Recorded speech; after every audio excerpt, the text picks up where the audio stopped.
Hello students, so we met again. Very very good afternoon to all of you. Students, हम लोगों ने पिछली class में क्या देख रहे थे? देखो, सबसे पहले तो हम लोग 11th स्टैंडर्ड की स्टडी कर रहे हैं. कौन से सब्जेक्ट की स्टडी कर रहे हैं? बायोलॉजी की स्टडी कर रहे हैं. और बायोलॉजी के साथ साथ हम लोग 11th स्टैंडर्ड में अपनी पहली यूनिट कोर्स एनसीईआरटी के बेसिस पे चल रहा है. प्योर एंड प्योर आपको एनसीईआरटी पे फोकस करना है. ठीक है, पहली यूनिट स्टार्ट की थी diversity in the living world. उसके अंदर पहला चैप्टर लिविंग वर्ल्ड कंप्लीट कर लिया था और बायोलॉजिकल क्लासिफिकेशन स्टार्ट हुआ था. तो बायोलॉजिकल क्लासिफिकेशन में हम लोगों ने एक तरीके से जो आगे डीप में ऑर्गेनिजम्स को पढ़ना है उनका एक फ्रेमवर्क, उनकी एक समरी स्टडी कर रहे थे. जैसे हम लोगों ने बायोलॉजिकल क्लासिफिकेशन में ऑर्गेनिजम्स को किंगडम में डिवाइड किया. अब ऐसा नहीं है कि you have to construct your study only to the kingdom. आपको किंगडम से बाहर भी निकल के स्टडी करनी पड़ेगी. तो उस बिहाफ पर हम लोगों ने किंगडम मोनेरा कंप्लीट कर लिया था और किंगडम प्रोटिस्टा कंप्लीट कर लिया था. अब कौन सा किंगडम पढ़ने वाले हैं हम लोग? आज हम लोग किंगडम फंजाई पढ़ने वाले हैं. मोनेरा से थोड़ा और डेवलप हो तो प्रोटिस्टा आएगा, प्रोटिस्टा से थोड़ा और डेवलप होगे तो फंजाई आएगा. अब फंजाई, आपने जो टर्म फंजाई है जनरली आपने अपनी डे टू डे लैंग्वेज और प्रैक्टिकल नॉलेज में भी बहुत बार देखा होगा. जैसे आप ब्रेड के, जैसे बहुत टाइम से आपके घर में ब्रेड रखी हुई है और जब आप ब्रेड के कोने देखोगे, ठीक है स्टूडेंट, जब आप ब्रेड के कोने देखोगे तो आपको एक अजीब सा ऐसे दानेदार रस्टी ब्लूइश ग्रीनिश लाइन दिखेगी. आप बोलोगे इसमें फंगस लग गया है, don't eat it because fungus can prove very much harmful to my body. ठीक है, अब ये तो क्या था, ऐसे डे टू डे नॉलेज की बात थी, प्रैक्टिकल नॉलेज की बात थी. ठीक है, अगर फंगस हमें नुकसान पहुंचा रहा है तो फंगस फायदेमंद भी है. फंगस की हेल्प से आपकी बहुत सारी एंटीबायोटिक्स बनती है. जैसे penicillin, penicillin fungus penicillium notatum से बनता है. और कितनी ड्रग्स के कंपोजिशन में पेनिसिलिन को डे टू डे लाइफ में आप यूज करते हो. तो मतलब कहीं ना कहीं फंगस का डिफेंसिव पावर बॉडी के लिए भी है. वो दूसरे ऑर्गेनिज्म की किलिंग में, उनको मारने में भी मदद कर रहा है, लेकिन कहीं ना कहीं हमारे लिए हार्मफुल भी है. जैसे ब्रेड पे अगर फंगस लग गई तो वो हमारे लिए क्या हो जाएगा? हार्मफुल हो जाएगा. ठीक है, तो इन बातों को स्टार्ट करने के लिए हम लोग किंगडम फंजाई को स्टार्ट करते हैं. ठीक है, आर.एच. विटेकर के हिसाब से जो तीसरा किंगडम आज हम पढ़ने वाले हैं वो कौन सा है? फंजाई. कौन सा किंगडम है? फंजाई. ठीक है, फंजाई तो क्या एक ओवरऑल किंगडम है. अगर हम एक पर्टिकुलर ऑर्गेनिज्म की बात करते हैं तो हम बोलेंगे फंगस. हम लोग क्या बोलेंगे? फंगस. ठीक है, अब देखो आप क्या करोगे, फंगस के अगर जनरल कैरेक्टरिस्टिक्स को पढ़ोगे तो कौन से कैरेक्टरिस्टिक्स उठाओगे? जो आर.एच. विटेकर ने बताए हैं. ठीक है, चलो सबसे पहले पढ़ाई हमें फंजाई की करनी है, पर फंगस को पढ़ने के लिए हमें कंपैरेटिवली स्टडी मोनेरा और प्रोटिस्टा की भी आनी चाहिए. ठीक है, ये क्या है? आज आपके लेक्चर, लास्ट लेक्चर है आपका बायोलॉजिकल क्लासिफिकेशन, तो इसको ध्यान से पढ़ना क्योंकि आज मैं फंगस के साथ साथ आपको मोनेरा और प्रोटिस्टा भी रिवाइज करवाती जाऊंगी. लाइकन, वायरसेस हम लोग नहीं पढ़ेंगे, वो हम लोग जब प्लांट और एनिमल किंगडम सेपरेटली स्टार्ट करेंगे उसके साथ में आपको स्टार्ट करवाऊंगी, तो वो टॉपिक हम लोग यहां पर नहीं कवर करेंगे. ठीक है, फंजाई. आर.एच. विटेकर क्लासिफिकेशन के हिसाब से पहला कैरेक्टरिस्टिक आप कौन सा देखोगे? पहला कैरेक्टरिस्टिक में देखूंगी सेल टाइप का. सेल के टाइप के हिसाब से ये कैसा है? प्रोकैरियोटिक है या यूकैरियोटिक है? देखो ऑलरेडी आप प्रोटिस्टा पे कूद चुके हो और प्रोटिस्टा पढ़ चुके हो. They all are eukaryotic organisms. तो अगर फंजाई प्रोटिस्टा के बाद आ रहा है या प्रोटिस्टा की मदद से ही फंगस या फंजाई किंगडम का इवॉल्वमेंट हुआ है, बर्थ हुआ है या उसका इमरजेंस हुआ है, तो ऑब्वियसली हम कभी भी जब अपनी लाइफ में फॉरवर्ड जाएंगे तो चीजों को बैकवर्ड नहीं डालेंगे. हम लोग हमेशा क्या करेंगे? आगे से आगे डेवलपमेंट, फॉरवर्डनेस क्रिएट करेंगे. ठीक है, तो यूकैरियोटिक. प्रॉपरली यूकैरियोटिक टाइप का है। Nucleus is bounded by nuclear membrane, cell organelles are bounded by membrane, ठीक है, they are membrane bounded cell organelles. दूसरी बात क्या है, डीएनए इज लोडेड या DNA is accompanied with histone proteins, ठीक है। ये प्रॉपरली यूकैरियोटिक सेल का डेफिनेशन है, ये एक properly well developed eukaryotic cell का एक कहे तो ना डिस्क्रिप्शन है, ठीक है। उसके बाद दूसरा आता है सेलुलर ऑर्गेनाइजेशन। सेलुलर ऑर्गेनाइजेशन का मतलब क्या होता है कि बॉडी सेल तक सीमित है या सेल से आगे टिश्यू में चली गई, ऑर्गन में चली गई, ऑर्गन सिस्टम में चली गई। देखो यहां पर हम सेलुलर ऑर्गेनाइजेशन में ना तो एक क्लस्टर ऑफ सेल्स के बारे में बात करेंगे, वो तो मोनेरा में था, यूनिसेलुलर प्रोटिस्टा में था। हम फंगस की बात कर रहे हैं। फंगस में क्या है, सेल ने डिवाइड करके मल्टीपल सेल्स बना लिए हैं, तो कंडीशन हमेशा क्या होगी, मल्टी सेलुलर, ठीक है। कहीं कहीं सेल्स ग्रुपिंग करके टिश्यू भी शो कर रहे हैं, मतलब कहीं कहीं सेल्स के अंदर डिवीजन ऑफ लेबर होने के साथ साथ, कभी कभार डिवीजन ऑफ लेबर होने के साथ साथ टिश्यू का इमर्जेंस भी आपको नजर आएगा। तो इसमें मैक्सिमम से मैक्सिमम ऑर्गेनिजम्स मल्टी सेलुलर होंगे, ज्यादा से ज्यादा सेल्स का डिवीजन है, नंबर इंक्रीज है, इवॉल्वमेंट है, तो कहीं ना कहीं इनकी बॉडी की कॉम्प्लेक्सिटी मोनेरा और प्रोटिस्टा से ज्यादा है, तो मल्टी सेलुलर। बात क्लियर हो गई। अब आप किसके बारे में बात करोगे, तीसरा हम लोग बात करेंगे मोड ऑफ न्यूट्रिशन की।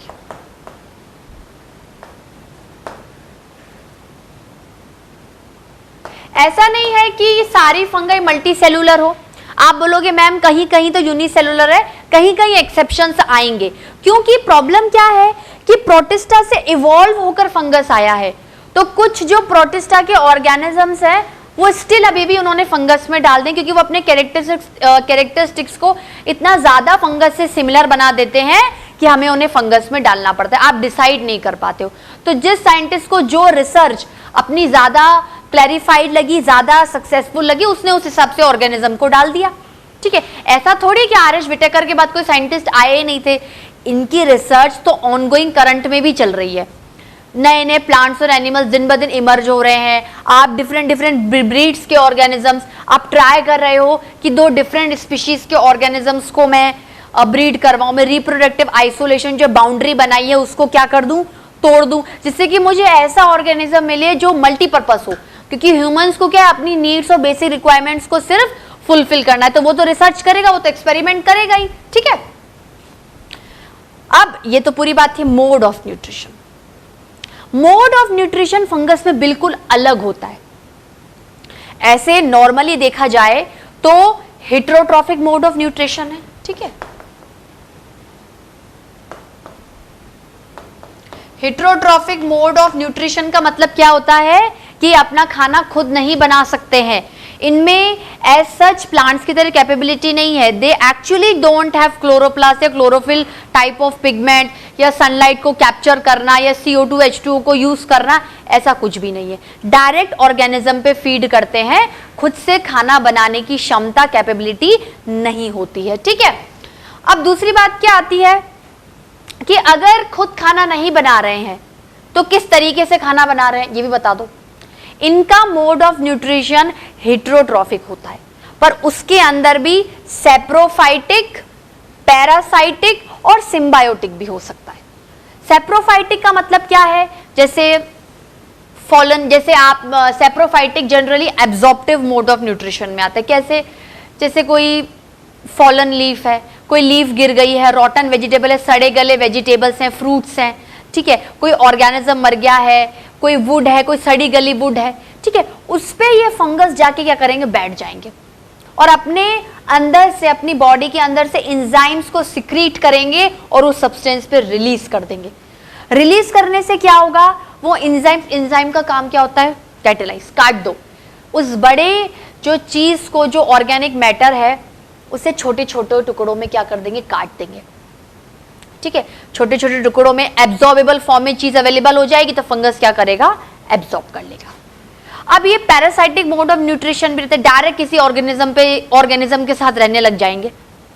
ठीक है, और इंटर्न उनको हार्म भी पहुंचाएंगे। तो parasitic, any kind of organism अगर parasitic mode of nutrition exhibit कर रहा है और वो को आपको हार्म पहुंचा रहा है तो आप आंख मूंद करके आप उसे पैथोजन कह सकते हो। Any organism which is harmful to me is pathogen for me. ठीक है, सिम्बायोटिक रह रहा है दूसरे ऑर्गेनिज्म के साथ, जो रहता है वो पैरासाइट है, जिस पे रह रहा है वो होस्ट है। अब होस्ट कुछ भी हो सकता है, कोई एनिमल बॉडी हो सकती है, कोई प्लांट बॉडी हो सकती है, कोई ह्यूमन बॉडी हो सकती है। ठीक है, तो ये तो क्या था, हार्मफुल मोड था। अब अगर अच्छा वाला मोड है तो सिम्बायोटिक। सिम्बायोटिक में ये होस्ट के साथ रहेंगे, समटाइम उन्हें फायदा ही पहुंचाते हैं, या कभी ऐसा होता है ना कि फायदा नहीं भी पहुंचा पा रहे हैं उतना तो नुकसान तो नहीं पहुंचाएंगे। तो symbiotic is good for us and parasitic is harmful for us. ठीक है, तो हेटेरोट्रॉफिक में ये जनरल कैरेक्टरिस्टिक्स बता रही हूं क्योंकि अभी आप इसके अंदर इसकी जब ग्रुपिंग पढ़ोगे तो उस ग्रुपिंग में ये जो कॉमन कैरेक्टर्स है सब में चलेंगे, सिर्फ कुछ न्यू कैरेक्टर्स को आपको देखना है। ठीक है, तो एक जनरल कैरेक्टर हर किंगडम का बाय हार्ट याद कर लो, लॉजिकली समझ लो, जिससे कि कभी आपको अगर एग्जाम में अच्छा बड़ा आंसर भी लिखना है तो सबसे पहले आपने, जैसे आपको बोला प्रोटोजोआ के बारे में लिखो, तो पहले प्रोटोजोआ के जनरल कैरेक्टरिस्टिक्स को लिखो जो कि किसके होंगे, प्रोटिस्टा के होंगे। उसके बाद आप प्रोटोजोअन्स का एग्जाम्पल दो कि भाई मैं ये ऑर्गेनिज्म को इंक्लूड कर रही हूं। एग्जाम्पल लिखा, एग्जाम्पल के बाद वो वाले पॉइंट्स को लिखो जो कि प्रोटोजोआ में इवोल्यूशन के हिसाब से अपने नए डेवलप्ड हुए हैं। एंसेस्ट्रल प्रोटिस्टा के तो लिख ही चुके हो, उसके अंदर अपने कुछ नए कैरेक्टर्स को डाल दो, आपका आंसर भी बढ़िया हो जाएगा, आपको कंफ्यूजन भी नहीं होगा, हर चीज इन्वॉल्व हो जाएगी और मेरे ख्याल से एग्जामिनर आपके मार्क्स कम से कम काटेगा। ठीक है, सेप्रोफाइटिक,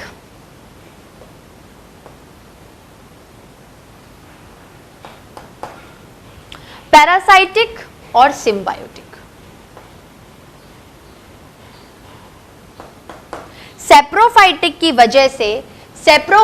की वजह से इसका मोड ऑफ न्यूट्रिशन एब्जॉर्प्टिव हो जाएगा।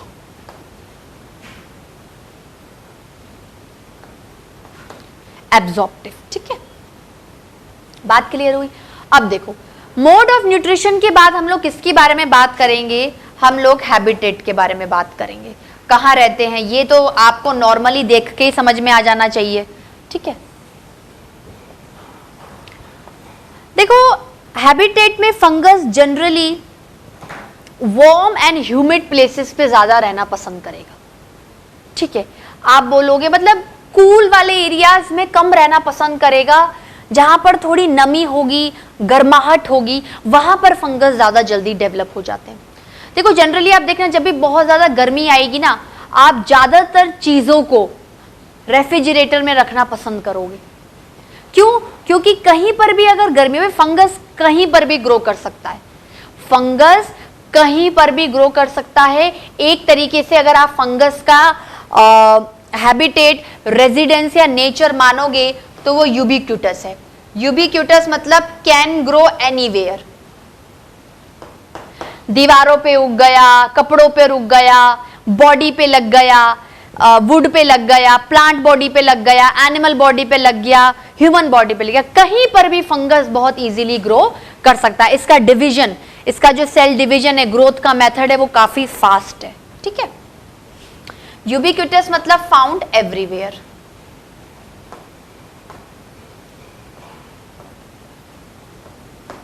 ठीक है, जनरली कहां पर देखा जाता है, कौन से ऐसे इन्वायरमेंट को ये पसंद करेगा। जैसे बैक्टीरिया तो क्या होते हैं, ऐसे इन्वायरमेंट को पसंद करते हैं जहां पर हम लोग नहीं रह सकते। They are salt lovers, halophiles. They are very much acidic lover, thermoacidophiles. उनको दलदली एरिया, मार्शी एरियाज बहुत पसंद है। ठीक है, उनको इवन वो काऊ के स्टमक के अंदर भी रहते हैं, पर वहां पर वो सिम्बायोटिक एसोसिएशन बता रहे हैं। देखो हो रहा है ना, मोनेरा और प्रोटिस्टा रिवाइज।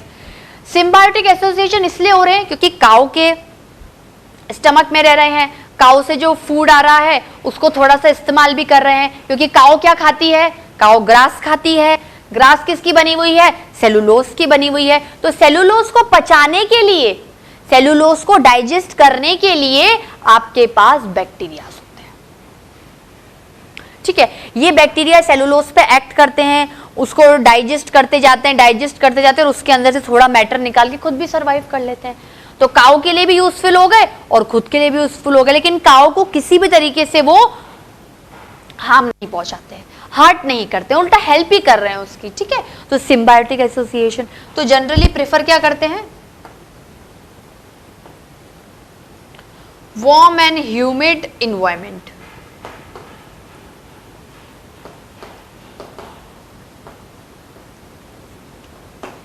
ठीक है स्टूडेंट्स, लिखा आप लोगों ने, इसको पूरा नोट डाउन कर लीजिए। So students, have you noted down, should I rub it, ठीक है। अब ये तो ये वाली बात हुई हैबिटेट के बारे में। अब आगे क्या देखोगे,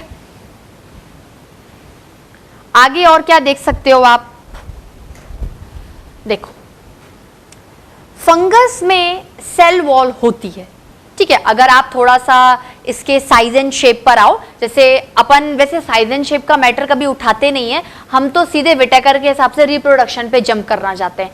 लेकिन देखो स्टूडेंट्स, कोई भी ऑर्गेनिज्म होता है, उसको देखकर आप कुछ तो बोलोगे। ये तो बहुत अंदरूनी बात थी कि भाई मल्टी सेलुलर है, यूकैरियोटिक है, ये तो माइक्रोस्कोप से देखी हुई चीजें और प्रूवन है, ठीक है। लेकिन कुछ चीजें जो आपको बहुत ही सिंप्लीफाई तरीके से बतानी है, वो होती हैं जो मॉर्फोलॉजिकली आपको दिखाई देती है, ठीक है। तो साइज एंड शेप के बारे में बात करें,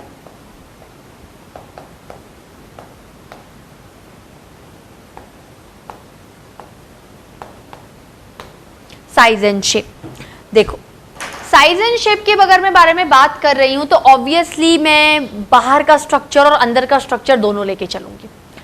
इनके साइज एंड शेप के अगर बारे में बात करें तो generally fungus long thread like structures की फॉर्म में होते हैं। जनरली फंगस की जो शेप आपको नजर आएगी वो कैसी आएगी, लॉन्ग थ्रेड लाइक स्ट्रक्चर की फॉर्म में, long thread like structure.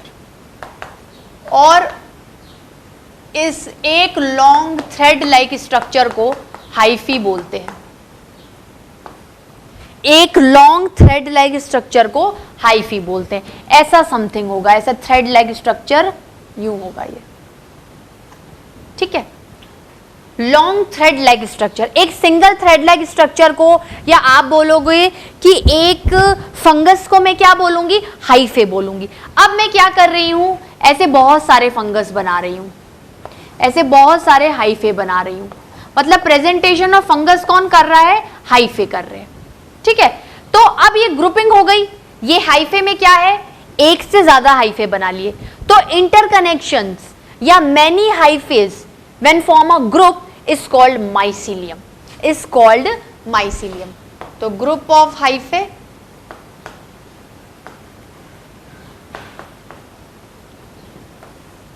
Group of hyphae क्या हुआ, ग्रुप ऑफ हाइफे हुआ माइसीलियम।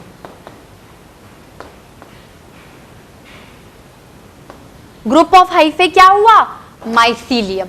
ग्रुप ऑफ हाइफे क्या हुआ, माइसीलियम, ठीक है। अब देखो साइज एंड शेप की तो बात हो गई। अब इसी साइज एंड शेप से आप और भी बहुत सारे पॉइंट्स निकालो, इंटरलिंक करो। इंटरलिंकिंग से बायोलॉजी पढ़ोगे तभी लॉजिक क्लियर होगा। अब आप सोचोगे मैं तो रट लेता हूं, छोटा सा है, तो कितने चैप्टर्स को रटोगे और क्या रटी हुई चीजें इंस्टेंट आपको एग्जामिनेशन में याद आएंगी, नहीं याद आएंगी। तो इंटर रिलेशन करके पढ़ो। देखो हमेशा मोड ऑफ न्यूट्रिशन का इंटर रिलेशन हैबिटेट के हिसाब से होगा। ऑर्गेनिज्म जहां रहेगा, ऑर्गेनिज्म जहां रहता है उसके हिसाब से इन्वायरमेंट को एडजस्ट करके वो खाना खाता है।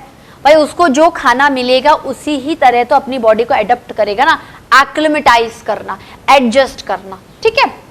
तो group of hyphae is mycelium. Fine.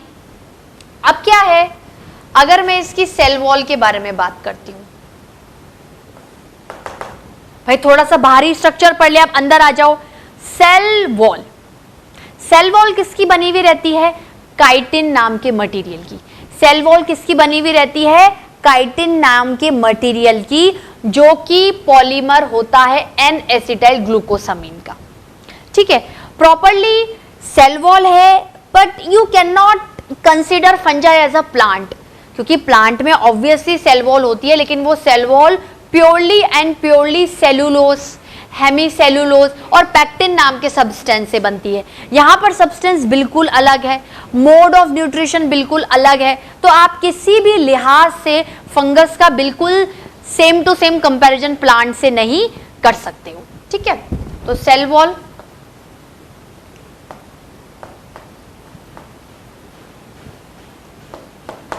made up of chitin, polymer of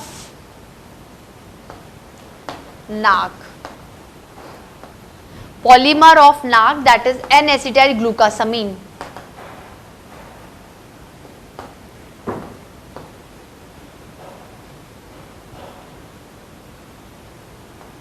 glucosamine, N-acetyl glucosamine, N-acetyl glucosamine. ठीक है, और क्या क्या देख सकते हो आप लोग? देखो, अब आपको ओवरऑल क्या पढ़ना है, फंगस की बॉडी के बारे में पढ़ना है, फंगस के माइसीलियम के बारे में पढ़ना है। फंगस के बारे में क्या पढ़ना है? फंगस की बॉडी का नाम क्या होता है? माइसीलियम। तो अब मैं बार बार ये नहीं बोलूंगी कि फंगस की बॉडी इसमें ऐसी है, फंगस की बॉडी उसमें वैसी है, मैं सीधे माइसीलियम टर्म का इस्तेमाल करूंगी। ठीक है, अब देखो, माइसीलियम को अगर हम और भी बहुत तरीकों से देखें या उसके और ज्यादा डीपनेस में, डाइवर्सिटी में जाएं, तो आपका जो माइसीलियम होता है फंगस का, अभी रिप्रोडक्शन नहीं पढ़ रहे हम लोग, हम तो नॉर्मल साइज एंड शेप, एक ओवरऑल जनरल बॉडी ऑर्गेनाइजेशन पढ़ रहे हैं। अगर हम माइसीलियम की बात करें तो माइसीलियम एक्चुअली है क्या? They are separate hyphae, they are long thread like structures. ठीक है, तो अब फंगस की बॉडी किसकी बनी हुई है? सेल की बनी हुई है।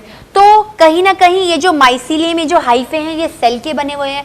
सिर्फ सेल ने अपनी जो, अब वो बोलते हैं ना कि अरेंजमेंट कैसे कर लिया, लंबा धागे नुमा। ठीक है, तो माइसीलियम क्या है? माइसीलियम ऐसा भी हो सकता है सिंगल। ठीक है, माइसीलियम ऐसा भी हो सकता है ब्रांच्ड। ठीक है, तो अपन कहते हैं सिंगल, अपन क्या कहते हैं? सिंगल। अपन लोग क्या कह रहे हैं? सिंगल। ठीक है, और ब्रांच्ड। और क्या क्या वेरियस फॉर्म्स आपको माइसीलियम के दिख सकते हैं? भाई, कोई भी अगर फंगस की बॉडी है तो डिफरेंट ऑर्गेनिज्म में वो बोलते हैं ना कि उसका जो अरेंजमेंट भी डिफरेंट होता है।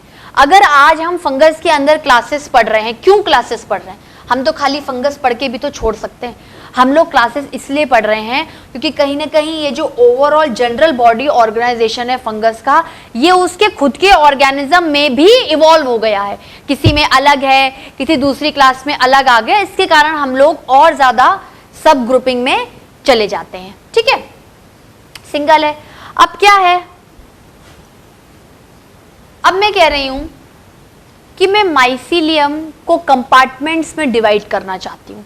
मैं माइसीलियम को कंपार्टमेंट्स में डिवाइड करना चाहती हूं। मैं ये चाहती हूं कि यहां पर हर रेगुलर इंटरवल पर एक जंक्शन आ जाए, एक दीवार आ जाए, एक सेप्टा आ जाए। तो जिन माइसीलियम में है वो सेप्टा, वो सेप्टेड माइसीलियम हो जाएगा। जिसमें नहीं है वो एसेप्टेड माइसीलियम होगा। जनरली सारे ही सेप्टेड माइसीलियम वाले होते हैं।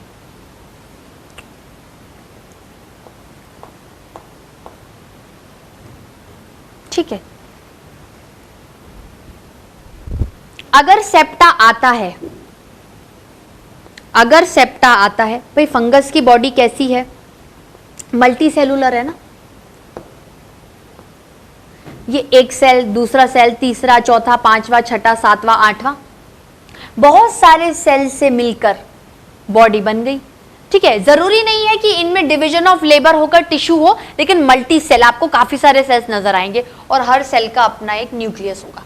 अब देखो, ये जो सेल है, ये हर एक सेल क्यों प्रोमिनेंट विद एक सिंगल न्यूक्लियस दिख रहा है? क्योंकि आपने फंगस की बॉडी को कंपार्टमेंट्स में डिवाइड कर दिया है, सेप्टा में डिवाइड कर दिया है। क्या कर दिया है, सेप्टा में डिवाइड कर दिया है। तो ये क्या है, सेप्टेट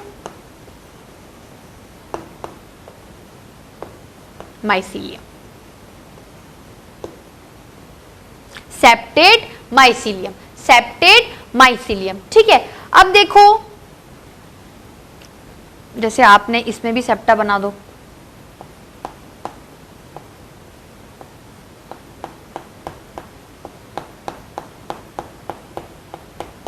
ठीक है, न्यूक्लियस बना दो, तो ये कैसा हुआ,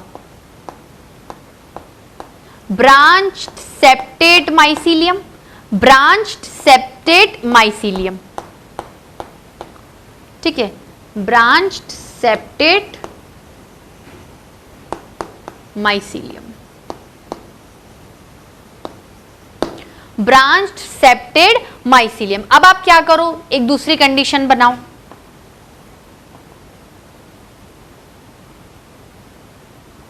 ठीक है, आप क्या करो, यहां पर कोई भी सेप्टाज नहीं है, तो आपको न्यूक्लियस क्या है, बहुत सारे नजर आ रहे हैं, मतलब है ये न्यूक्लियस इनकी तरह ही, लेकिन सेप्टा नहीं होने की वजह से, कंपार्टमेंट्स नहीं होने की वजह से, दीवार नहीं होने की वजह से ये क्या है, अपनी मर्जी से वाइड स्प्रेड स्कैटर्ड हो गए हैं फंगस की बॉडी में।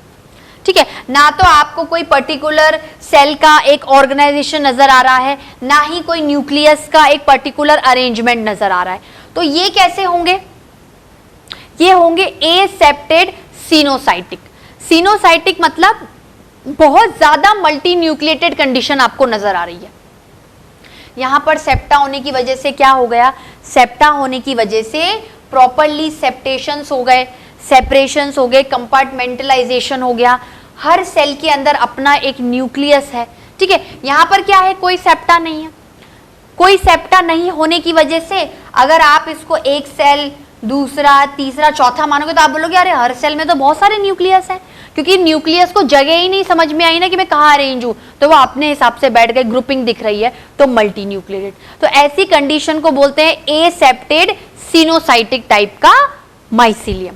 ठीक है,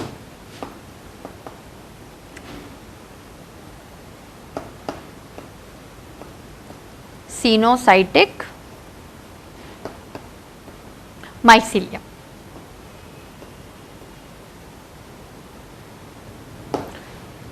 बात समझ में आई, बात आप लोगों को क्लियर हो गई।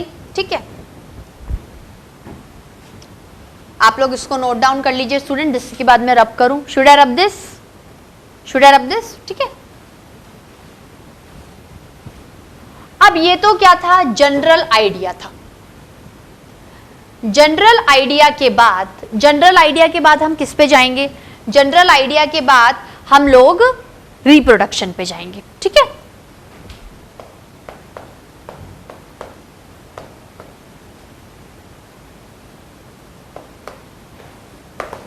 अगर आप रिप्रोडक्शन से रिलेटेड बात करना चाहते हो, अगर आप रिप्रोडक्शन से रिलेटेड बात करना चाहते हो तो रिप्रोडक्शन कितने सेंस में हो सकता है।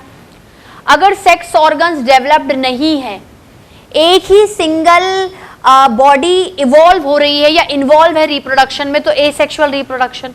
और अगर सेक्सुअल ऑर्गन्स हैं, वो काम कर रहे हैं, वो गैमीट्स बना रहे हैं, वो फ्यूजन कर रहे हैं, तो सेक्सुअल रिप्रोडक्शन। तो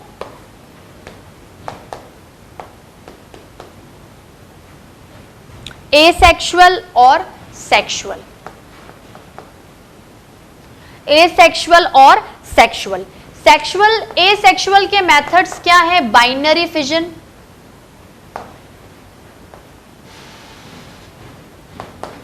एसेक्सुअल के मेथड क्या है, बाइनरी फिजन,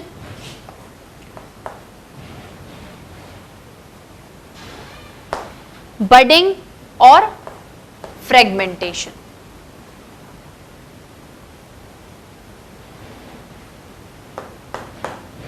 ठीक है, अब सेक्सुअल रिप्रोडक्शन के बारे में बात करते हैं। सेक्सुअल रिप्रोडक्शन में देखो, सेक्सुअल रिप्रोडक्शन थोड़ा सा यहां पर आप देखोगे, आपको सेक्स ऑर्गन का डेवलपमेंट फंगस के अंदर, सेक्स ऑर्गन्स का डेवलपमेंट फंगस के अंदर क्या दिखेगा, मोनेरा और प्रोटिस्टा से ज्यादा डेवलप दिखेगा। मोनेरा में ऐसा सेक्स ऑर्गन्स नहीं थे या गैमेट है तो फ्यूज नहीं हो रहे, प्रोटिस्टा में है तो वो मतलब डेवलप नहीं भी है या प्रोड्यूस कर रहे हैं तो इतना ज्यादा गैमेटिक फ्यूजन नहीं हो रहा, लेकिन यहां पर आपको काफी हद तक सेक्स ऑर्गन्स नजर आएंगे और सेक्स ऑर्गन्स के साथ साथ आपको उनमें गैमीट्स का फॉर्मेशन भी होगा, गैमीट्स की वेराइटीज मिलेंगी और फ्यूजन भी होगा। ठीक है, तो सेक्सुअल रिप्रोडक्शन किन किन तरीकों से हो सकता है भाई? जनरली अगर आप अपन बात करें फंगस की बॉडी एक्चुअली बनती कैसे है, मैं तो बोल रही हूं okay for providing sexual reproduction या for carrying out sexual reproduction we have sex organs, we have gametes. बात क्लियर हुई? अब दूसरी बात यह है कि चलो मैं तो बोल रही हूं कि फ्यूजन हो गया गैमीट्स का फ्यूजन हो गया, रिजल्ट क्या बनेगा? रिजल्ट में स्पोर बनता है। रिजल्ट में क्या बनता है स्टूडेंट्स? स्पोर बनता है। मैं आप लोगों को बताती हूं रिजल्ट में क्या बनेगा, स्पोर बनेगा। रिजल्ट में क्या बनेगा? आपके स्पोर्स बनेंगे। किस तरीके से बनेंगे देखो, सेक्सुअल रिप्रोडक्शन को करवाने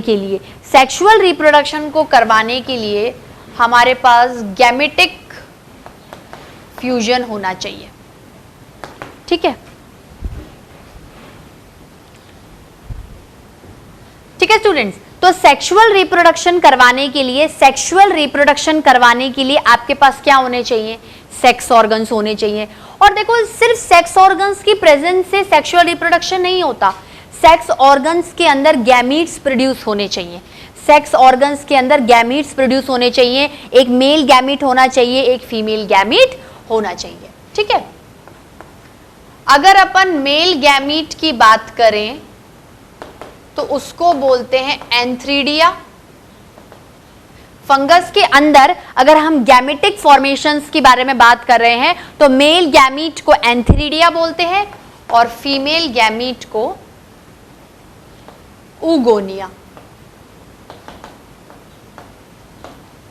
ठीक है, आप इनको ओवरऑल एक मेल सेक्स ऑर्गन भी कंसीडर कर सकते हो, एक फीमेल सेक्स ऑर्गन भी कंसीडर कर सकते हो कि male sex organ, male gametangia क्या है? एंथ्रीडिया, और फीमेल सेक्स ऑर्गन या फीमेल गैमेटेंजिया क्या है? ऊगोनिया। इनके अंदर अब गैमीट्स प्रोड्यूस होंगे। अब देखो गैमीट्स की मॉर्फोलॉजी के हिसाब से या किस तरीके से गैमीट्स का प्रोडक्शन हो रहा है, उस बेसिस पर आपके पास 3 कंडीशंस क्रिएट होती हैं।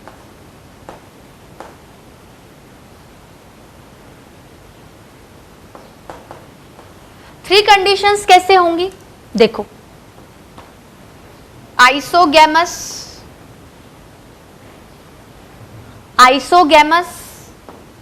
जब गैमीट्स बने, जब दो गैमीट, देखो अगर आपको सेक्सुअल रिप्रोडक्शन करवाना है तो 2 गैमीट तो प्रोड्यूस करने ही पड़ेंगे, आपको 2 गैमीट तो प्रोड्यूस करने ही पड़ेंगे, 2 गैमीट तो प्रोड्यूस करने ही पड़ेंगे।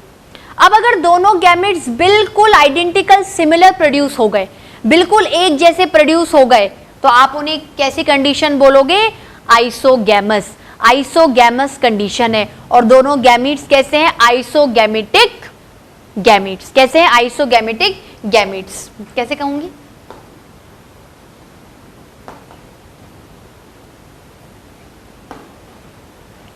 Both the gametes.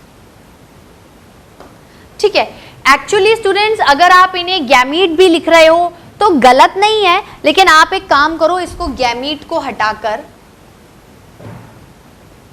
Sex organs लिख दो। ठीक है, क्योंकि यही दोनों क्या प्रोड्यूस करेंगे? गैमीट्स प्रोड्यूस करेंगे।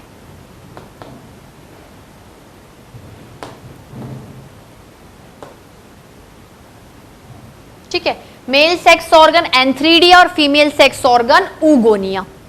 ठीक है, अब इन्होंने गैमीट्स प्रोड्यूस करे सेक्सुअल रिप्रोडक्शन करवाने के लिए, तो अगर बिल्कुल सिमिलर गैमीट्स प्रोड्यूस हो गए तो कंडीशन हो जाएगी आइसोगेमस।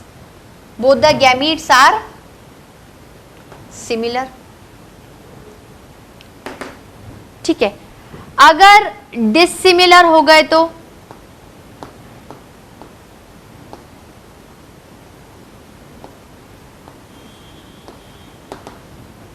डिसिमिलर। ठीक है स्टूडेंट्स, और अगर डिसिमिलर इन द सेंस कि एक थोड़ा बड़ा हो सकता है, एक थोड़ा छोटा हो सकता है। सिमिलर में तो क्या है, बिल्कुल कॉपीज हैं एक दूसरे के, आइडेंटिकल कॉपीज। डिसिमिलर में थोड़ी लंबाई, घटाई या हल्का सा मॉर्फोलॉजिकल डिफरेंस आपको नजर आ सकता है। oogamous में क्या होता है, वन इज मोटाइल जो कि जनरली मेल गैमीट होगा, other is non motile. One is motile and other is non motile. ठीक है स्टूडेंट, ये वाला पोर्शन रब कर दूं, ये वाला पोर्शन रब कर दूं स्टूडेंट्स। अब ये तो क्या था, मतलब अपन काफी देर से इनके बारे में बात कर रहे हैं। Asexual reproduction binary fission, budding और फ्रेगमेंटेशन से हो रहा है। अब आप मुझे एक बात बताओ, चाहे एसेक्सुअल रिप्रोडक्शन कराओ या सेक्सुअल रिप्रोडक्शन कराओ, ठीक है, सेक्सुअल में क्या है, इनके पास सेक्स ऑर्गन्स हैं। मेल सेक्स ऑर्गन को एंथ्रीडिया बोला, फीमेल सेक्स ऑर्गन को ऊगोनिया बोला। एंथ्रीडिया अपना मेल गैमीट बनाएगा, ऊगोनिया अपना फीमेल गैमीट बनाएगा। ठीक है, आपको इनके बारे में डीप में नहीं जाना, एनसीईआरटी लेवल के हिसाब से। ठीक है, दोनों में फ्यूजन हुआ, मेल गैमीट और फीमेल गैमीट में फ्यूजन हुआ, उसकी 3 कंडीशंस क्रिएट हो गई। अगर दोनों गैमेट बिल्कुल सिमिलर बनेंगे तो आइसोगेमस टाइप की कंडीशन हो जाएगी। अगर थोड़े से डिसिमिलर बनेंगे तो एनआइसोगेमस कंडीशन हो जाएगी। और अगर एक मोटाइल हुआ, एक चल फिर सकता है और एक स्टेशनरी है, तो ऊगेमस टाइप की कंडीशन हो जाएगी।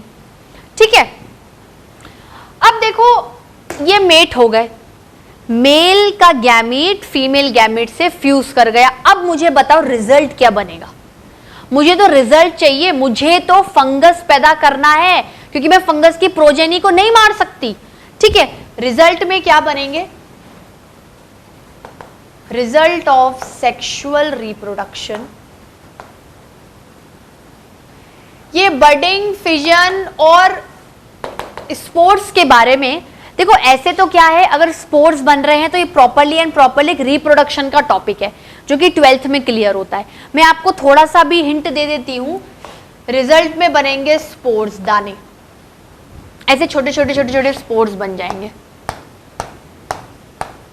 ठीक है, इन स्पोर्स के आसपास अगर अनफेवरेबल कंडीशंस होती हैं तो ये प्रोटेक्टिंग कवरिंग, कोई hard shell like covering cyst को कवर कर लेते हैं, और जब फेवरेबल कंडीशन आते हैं तो सिस्ट को तोड़कर ये बाहर आ जाते हैं।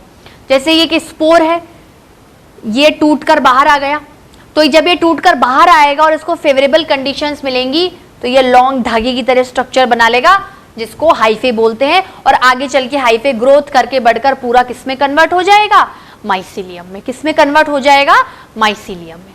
बात क्लियर होगी। तो फंगस को पैदा करने के लिए आपको कौन सी स्टेज और कंडीशन चाहिए, स्पोर। कौन सी कंडीशन चाहिए, स्पोर। ठीक है, इसी के कारण अगर हम फंगस में, जब हम लोगों ने 9th-10th में रिप्रोडक्शन पढ़ा था, तो फंगस की जो बॉडी होती है उसमें जनरली जो रिप्रोडक्शन होता है वो स्पोर फॉर्मेशन से होता है।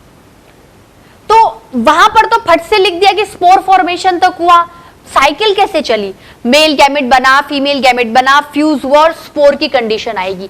ये स्पोर की कंडीशन जब फेवरेबल कंडीशन को एक्वायर करेगी, उनके अंदर से बिल्कुल सिमिलर फंगस क्या हो जाएगा, क्रिएट हो जाएगा, बन जाएगा। बनेगा कि नहीं बनेगा। ठीक है, अब ये स्पोर्स जो बनते हैं वो बहुत तरीके के बनते हैं। इनके मतलब इनकी मॉर्फोलॉजी डिफरेंट होती है, इनके नाम डिफरेंट होते हैं, इनका सिग्निफिकेंस भी डिफरेंट फंजाई में क्या होता है, डिफरेंट होता है। इसी के कारण आपके अपने किंगडम के अंदर के ऑर्गेनिज्म में आपस में ही क्या है, फाइलोजेनेटिक रिलेशनशिप है। फाइलोजेनेटिक रिलेशनशिप होने के कारण उनमें डाइवर्सिटी क्रिएट हो गई। किसी में रिप्रोडक्शन हुआ तो ऐसा ऐसा स्पोर बन गया, किसी में रिप्रोडक्शन हुआ तो ऐसा ऐसा स्पोर बन गया। इसी वजह से इटसेल्फ हम फंगस के किंगडम में इसकी ग्रुप्स को पढ़ेंगे।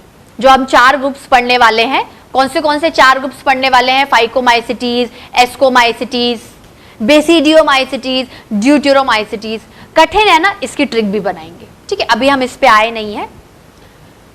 तो रिजल्ट ऑफ सेक्सुअल रिप्रोडक्शन क्या है? स्पोर्स। तो स्पोर फॉर्मेशन,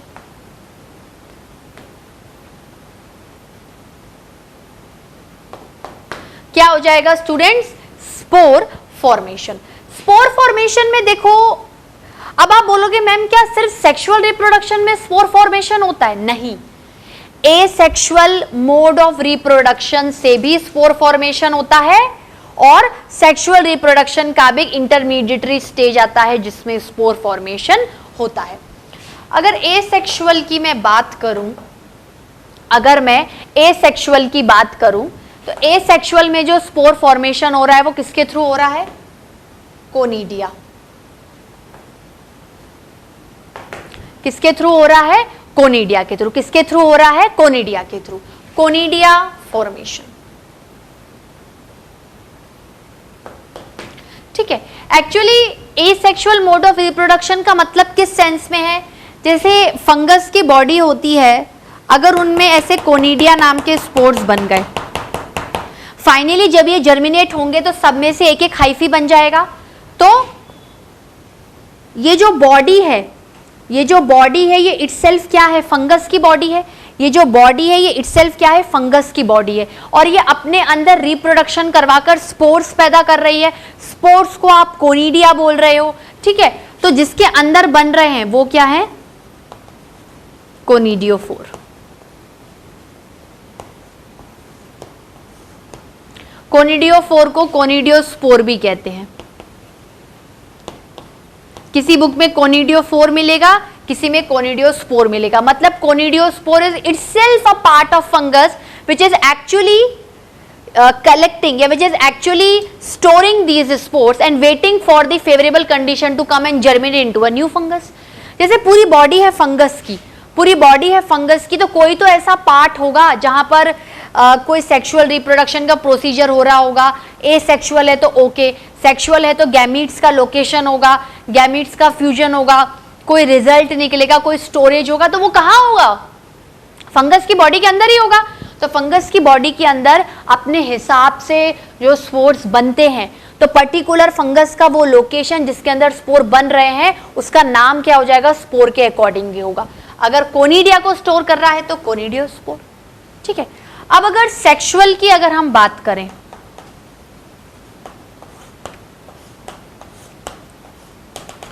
सेक्सुअल की अगर हम बात करें तो उनमें क्या क्या बन रहे हैं? ऊस्पोर,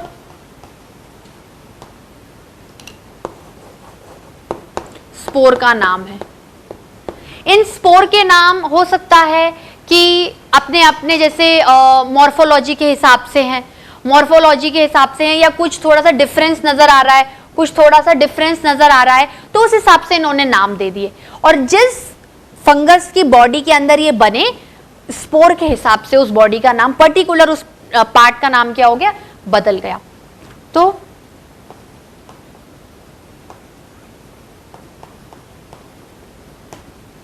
और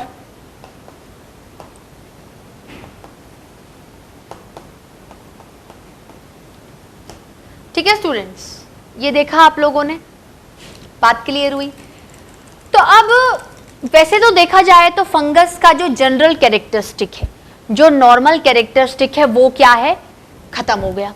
एक चीज मैं और आपको बताना चाहती हूं, चाहे कोनिडिया फंगस के किसी भी पार्ट में बने, ऊस्पोर फंगस के किसी भी पार्ट में बने, एस्कोस्पोर फंगस के किसी की पार्ट में बने, या बेसिडियोस्पोर किसी के पार्ट में बने, वो पर्टिकुलर फंगस का जो पार्ट है जो कि स्पोर्स को स्टोर करके बैठा हुआ है, जो आगे चलकर न्यू प्रोजेनी बनाएगा, उस बॉडी को, उस फंगस के पार्ट को फ्रूटिंग बॉडीज कहते हैं। क्या बोलते हैं? Fruiting bodies. क्योंकि ये पार्ट क्या करने वाला है? आगे चल के फ्रूट प्रोड्यूस करने वाला है, बिल्कुल ऐसा का ऐसा फंगस बनाने वाला है, ठीक है।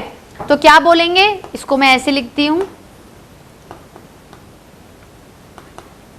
part of fungus storing spores, part of fungus storing spores, fruiting bodies.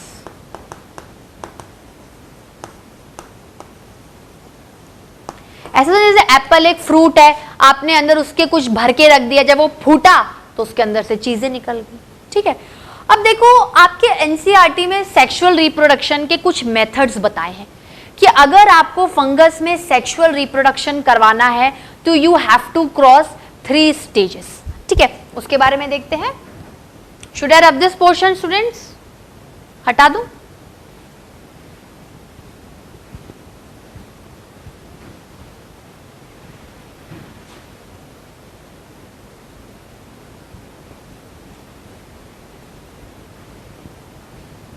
ठीक है, क्या क्या है ध्यान से देखना। सेक्सुअल रिप्रोडक्शन को करवाने के लिए, सेक्सुअल रिप्रोडक्शन को करवाने के लिए आपको 3 स्टेजेस से क्रॉस करना पड़ेगा। रिजल्ट बशर्ते स्पोरी बनेगा। 3 stages of sexual reproduction.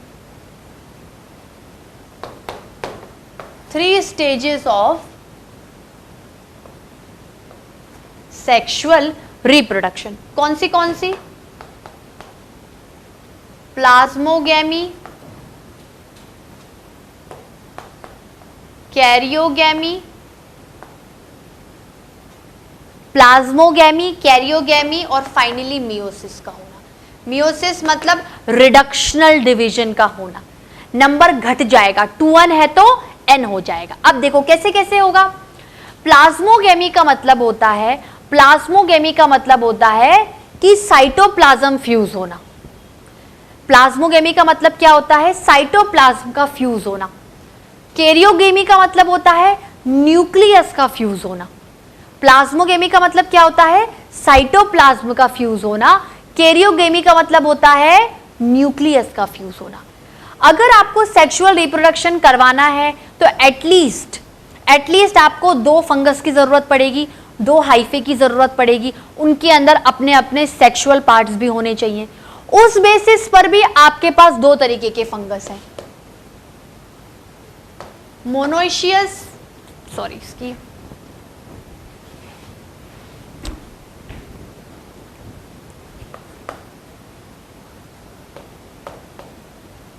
Monoecious और डायोशियस।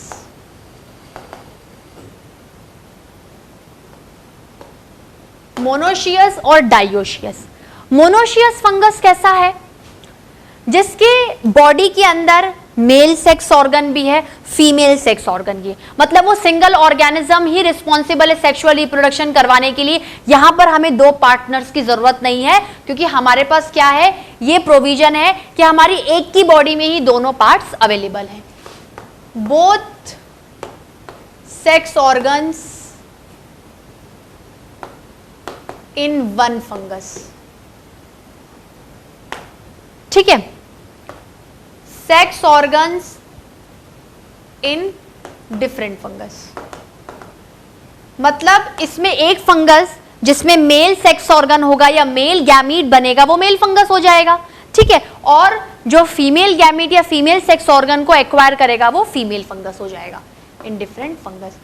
मतलब मोनोशियस कंडीशन में एक सिंगल पार्टनर ही सेक्सुअल रिप्रोडक्शन करवा सकता है, लेकिन डायोशियस कंडीशन में आपको 2 पार्टनर लेने पड़ेंगे, जिसके अंदर एक आपका फीमेल होना चाहिए और एक आपका मेल होना चाहिए। ठीक है, बात क्लियर हुई? बात इतनी समझ में आई? अब बात आती है प्लाज्मोगैमी, कैरियोगैमी या मियोसिस की। चाहे एक ही पार्टनर के अंदर हो या 2 डिफरेंट पार्टनर्स के अंदर हो, सेक्सुअल रिप्रोडक्शन करवाने के लिए आपको ये 3 स्टेजेस को क्रॉस करना ही पड़ेगा। प्लाज्मोगैमी का मतलब क्या होता है? जैसे ये 2 फंगस हैं, समझ लो, मैं आपको एक एग्जांपल बताती हूं। ठीक है, जैसे ये 2 फंगस हैं, इनका अपना न्यूक्लियस है, फिर ये अपना साइटोप्लाज्म भी है, इधर भी न्यूक्लियस है, साइटोप्लाज्म भी है। अब मैंने कहा प्लाज्मोगैमी करवाओ,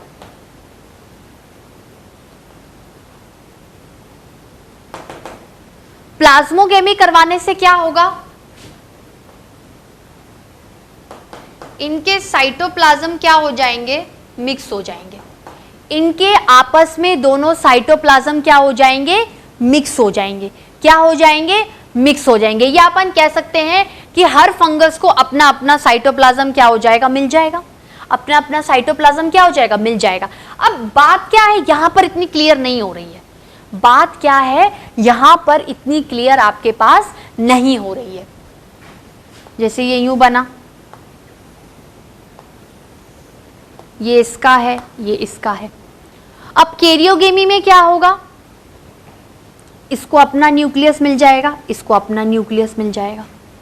ठीक है, यहां पर क्या हुआ, जो आपके दो डिफरेंट टाइप्स ऑफ फंगस हैं, चाहे वो मोनोशियस कंडीशन में है चाहे वो डायोशियस कंडीशन में है, वो मिक्स हो जाएंगे, उनका साइटोप्लाज्म मिक्स हो जाएगा। साइटोप्लाज्म मिक्स होते से ही, साइटोप्लाज्म मिक्स होते से ही क्या प्रॉब्लम हो गई?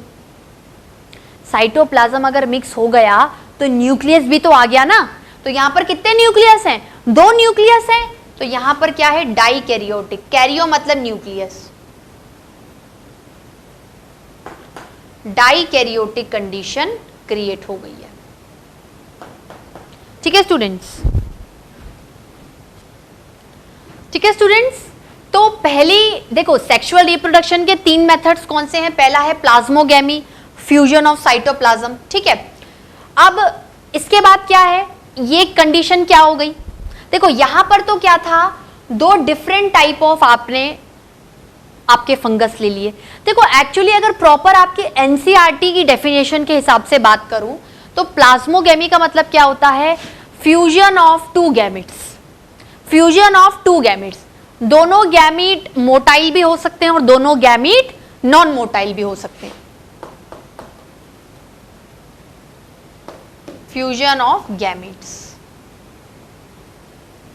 क्योंकि मोनोशियस डायोशियस कंडीशन में आपके पास आइसोगेमस, एन आइसोगेमस और ऊगेमस कंडीशन भी तो आ सकती है ना भाई, मैंने तो आपको पहले ही पढ़ा दिया ये सब। ठीक है, अब क्या है, ये तो क्या था? साइटोप्लाज्म का मिक्सिंग, ये है न्यूक्लियस की मिक्सिंग। अब दूसरे स्टेप में क्या हुआ, साइटोप्लाज्म मिक्स हुआ तो डायरेक्टली इनडायरेक्टली न्यूक्लियस भी मिक्स हो गया। ठीक है, ये क्या हो गई? डाइकैरियोटिक कंडीशन होगी, या डाइकैरियन कंडीशन बोल सकते हो, या डाइकैरियोटिक फेज बोल सकते हो सेक्सुअल रिप्रोडक्शन का। यहां पर आपके पास 2 न्यूक्लियस है, आपके पास डिप्लॉयड कंडीशन क्रिएट हो गई है, आपके पास 2n कंडीशन क्रिएट हो गई है। अब तीसरा प्रोसीजर क्या है? Spores formation. अब एक्चुअली क्या है, ये आपके लिए फ्रूटिंग बॉडी हो गई। फ्रूटिंग बॉडी का मतलब क्या होता है कि इसी के अंदर मैं कुछ करूं, इसी के अंदर मैं कुछ करूं कि स्पोर्स का फॉर्मेशन हो जाए, स्टोरेज हो जाए, और जब फेवरेबल कंडीशंस आ जाएंगी तो ये फट जाएगा और स्पोर्स बाहर आ जाएंगे और फंगस बन जाएगा। ठीक है, तो अब इस बॉडी के अंदर ये जो डाइकैरियोटिक स्टेज आई है, ये पूरी की पूरी बॉडी फ्रूटिंग बॉडी कहलाएगी, और इसके अंदर रिडक्शनल डिवीजन होगा। एक तरीके से कहूं तो यह आपका जायगोट की तरह बिहेव करेगा। हमारे ह्यूमन बींग्स में जायगोट के बाद इतनी जल्दी मल्टीप्लिकेशन हो जाता है कि नंबर इंक्रीज हो जाता है और एम्ब्रियो का फॉर्मेशन कर लेता है। यहां पर एज सच कोई एम्ब्रियो का फॉर्मेशन नहीं होगा, क्योंकि हमें एम्ब्रियो नहीं बनाना, हमें स्पोर्स बनाने हैं। तो स्पोर्स बनाने के लिए हमें नंबर को डिक्रीज करना पड़ेगा, रिडक्शनल डिवीजन करवाना पड़ेगा, मियोसिस। हो सकता है सेल डिवीजन का टॉपिक आपको नहीं पता हो, क्योंकि आगे पढ़ना बाकी। अभी इतनी बात समझ लो जिससे कि आगे चल के ऑटोमेटिकली उस चैप्टर के साथ लिंक्ड अप हो जाओगे। ठीक है, स्पोर्स।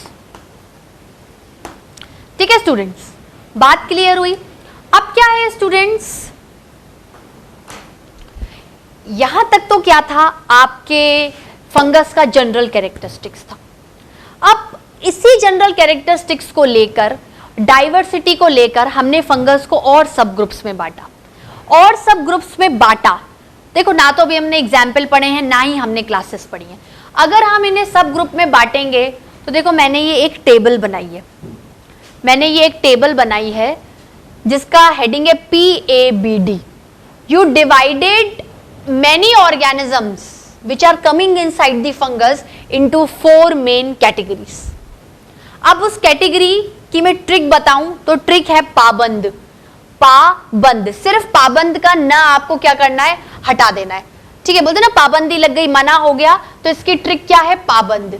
PABD पाबंद, बस पाबंद का आप एन हटा देना। P stands for phycomycetes, A stands for ascomycetes and B stands for basidiomycetes, D stands for deuteromycetes। ठीक है, अब अगर इसको हम लोग एक जनरल ओवरव्यू में पढ़ें तो आप खुद देखना, पहला क्या है इसका हैबिटेट, एक्वेटिक है। एक्वेटिक मतलब पानी में रहने वाला है, ज्यादातर गीलापन, मॉइस्ट कंडीशन को ये प्रेफर करता है। पैरासाइटिक है, पैरासाइटिक मतलब अगर किसी की बॉडी पे जाके बैठ गया तो डेफिनेटली उसको हार्म ही पहुंचाएगा। ठीक है। डिकेवुड, आपकी जो लकड़ी जो खाती है ना दीमक, उसको क्या बोलेंगे, फंगस। माइसीलियम, माइसीलियम किसकी तरह है, एसेप्टेट है, पार्टीशंस और सेप्टा प्रेजेंट नहीं है, इसके कारण क्या है, न्यूक्लियस की कंडीशन मल्टी न्यूक्लिएटेड हो गई है। ठीक है। रिप्रोडक्शन किसकी फॉर्म में हो रहा है, एसेक्सुअल, सेक्सुअल। एसेक्सुअल में भी स्पोर्स बनेंगे, सेक्सुअल में भी स्पोर्स बनेंगे। इसके आगे मैंने क्यों नहीं लिखाया, क्योंकि आप इसको कॉपी करोगे। मैंने आपको क्लासेस के अंदर सिर्फ वही पॉइंट्स बताए हैं जो अदर देन है, बाकी सारा वो चीज कॉपी हो जाएगी। अब प्रॉब्लम क्या है, अगर इसमें स्पोर्स बन रहे हैं, अगर इसमें स्पोर्स बन रहे हैं तो एक स्पोर का नाम है जूस्पोर और दूसरे स्पोर का नाम है ए प्लानोस्पोर। जू का मतलब है मोटिलिटी, लोकोमोशन आना, तो जूस्पोर आप लिख लो, zoospore is a motile spore और a planospore is a non motile spore. ठीक है। जूस्पोर का मतलब है जैसे स्पोर बने, स्पोर बन गए, स्पोर बनने के बाद क्या है, ये खुद मोटाइल मतलब घूमते रहेंगे इधर से उधर। और ए प्लानोस्पोर का मतलब है मोटिलिटी नहीं है, पैदा हुए हैं एक ही जगह, स्टेशनरी है। एग्जाम्पल में कौन से आ रहे हैं, म्यूकर एंड राइजोपस। इसमें वही कंडीशन होगी, multi cellular, eukaryotic, cell wall, chitin की दुनिया जहान की चीजें सिमिलर ही होंगी। अब दूसरा आता है एस्कोमाइसिटीज। एस्कोमाइसिटीज को सैक फंजाई कहते हैं, एस्कोमाइसिटीज को सैक फंजाई कहते हैं। सैक का मतलब क्या होता है, गद्देदार। ठीक है, एक थैली की तरह बॉडी होगी। माइसीलियम ब्रांच्ड और सेप्टेट, ब्रांच्ड और सेप्टेट। पैरासाइटिक भी हो सकते हैं, सेप्रोफाइटिक भी हो सकते हैं। अगर एसेक्सुअल रिप्रोडक्शन कर रहे हैं, एसेक्सुअल रिप्रोडक्शन कर रहे हैं तो जो स्पोर्स का फॉर्मेशन हो रहा है, दोनों में एक ही चीज हो रही है। अगर स्पोर का फॉर्मेशन होना है तो उस स्पोर का फॉर्मेशन का नाम क्या है, कोनिडिया। उस स्पोर के फॉर्मेशन का नाम क्या है, कोनिडिया। और इसके अंदर कोनिडिया माइसीलियम की बॉडी के बाहर बनेंगे। जो भी कोनिडिया फॉर्मेशन हो रहा है वो ऐसी जो आपकी माइसीलियम की बॉडी होती है, या ये जो माइसीलियम की बॉडी है इसके बाहर बन रहे हैं, मतलब कहीं ना कहीं कोनिडियोस्पोर माइसीलियम के बाहर बन रहा है। एक्सोजीनस फॉर्मेशन है, एक्सोजीनस, एक्सोजीनसली फॉर्मेशन है, उसके अंदर स्पोर्स बन रहे हैं जो कि कोनिडिया है। लेकिन अगर हम सेक्सुअल रिप्रोडक्शन की बात करें, सेक्सुअल रिप्रोडक्शन में कितने तरीके के स्पोर्स थे, या तो ऊस्पोर, एस्कोस्पोर या बेसिडियोस्पोर। यहां पर सेक्सुअल रिप्रोडक्शन में अगर स्पोर बन रहे हैं तो वो माइसीलियम की बॉडी के अंदर बन रहे हैं, माइसीलियम की बॉडी के अंदर बन रहे, एंडोजिनस। नीट में क्वेश्चन आता है, एस्कोमाइसिटीज में अगर एसेक्सुअल रिप्रोडक्शन हो रहा है तो वो आउटसाइड माइसीलियम बन गया, और अगर सेक्सुअल रिप्रोडक्शन हो रहा है तो इनसाइड माइसीलियम बन रहा, एक्सोजिनसली, एंडोजिनसली। तो एंडोजिनस में क्या होगा, एस्कोस्पोर बनेंगे, बॉडी के सैक के अंदर बनेंगे, सैक फंजाई के अंदर बनेंगे, तो उस स्ट्रक्चर का नाम क्या होगा, एस्कस। और एक एस्कस के अंदर 8 एस्कोस्पोर बन सकते हैं। ठीक है, एग्जाम्पल में तीनों आएंगे। बात समझ में आई। अब क्या है, इन तीनों में एक एक्सेप्शन होता है कि ईस्ट क्या है, यूनिसेलुलर है। ईस्ट क्या है, यूनिसेलुलर है। ठीक है,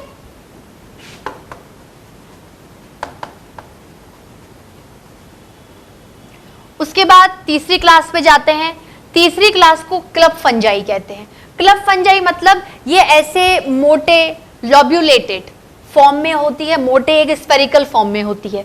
कहाँ कहाँ रह सकती है, सॉइल के अंदर, फॉलेंट्री, जो पेड़ गिर जाता है उसको क्या बोलते हैं, लॉग, तो गिरे हुए पेड़ पर ये ग्रो कर जाती है। पैरासाइटिक मोड हो सकती है, प्लांट्स में अगर रहेगी तो उन्हें बीमारी पैदा कर सकती है।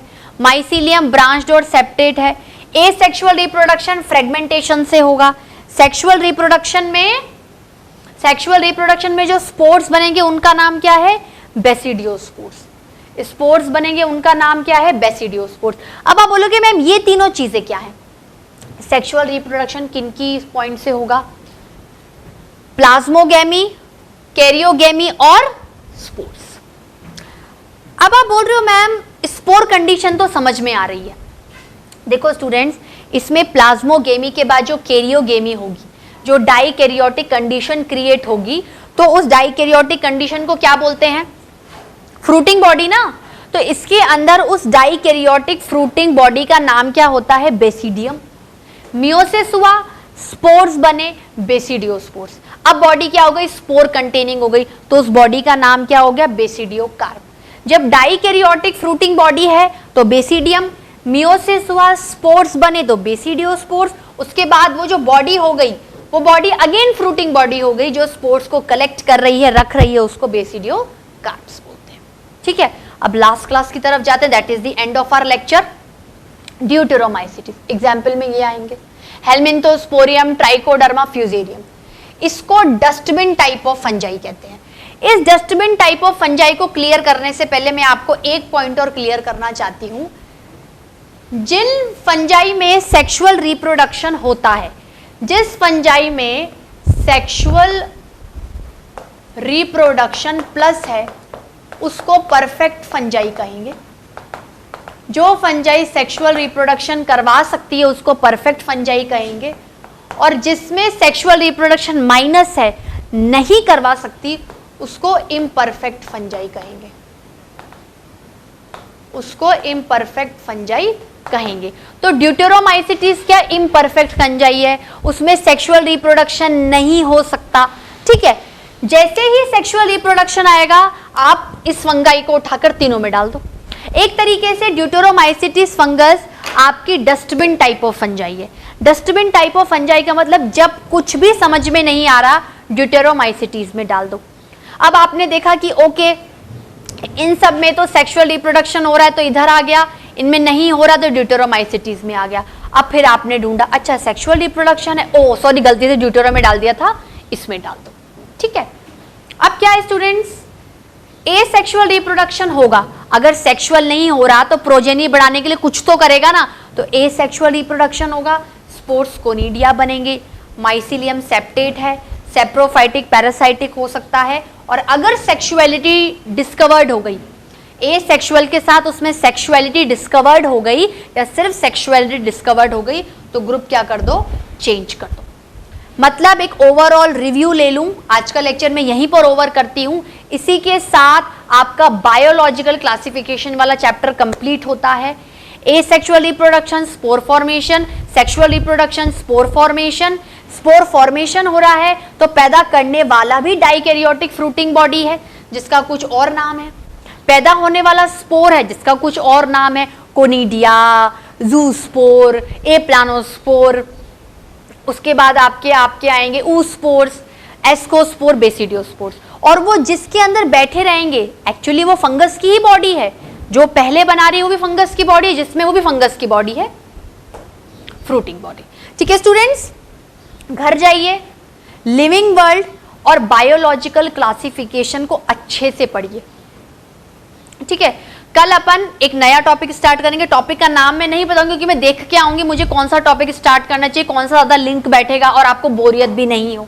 ठीक है, हुआ तो प्लांट किंगडम नहीं स्टार्ट करेंगे, बायोमोलिक्यूल्स ही करेंगे, और साथ साथ में धीरे धीरे बीच में कोई भी चैप्टर का उठा के डिस्कशन कर लेंगे। जैसे कल परसों में लिविंग वर्ल्ड का कर लिया, ठीक है, उसके बाद अपन लोगों ने बायोलॉजिकल क्लासिफिकेशन का भी कर लिया। तो घर जाइए, एनसीईआरटी पढ़िए और एमसीक्यूज को सॉल्व करना स्टार्ट कर लीजिए। फिर मैं आपको डिस्कशन पार्ट में जो भी आपके डाउट है डेफिनेटली आपको क्लियर करवा दूंगी। ठीक है students, thank you so much.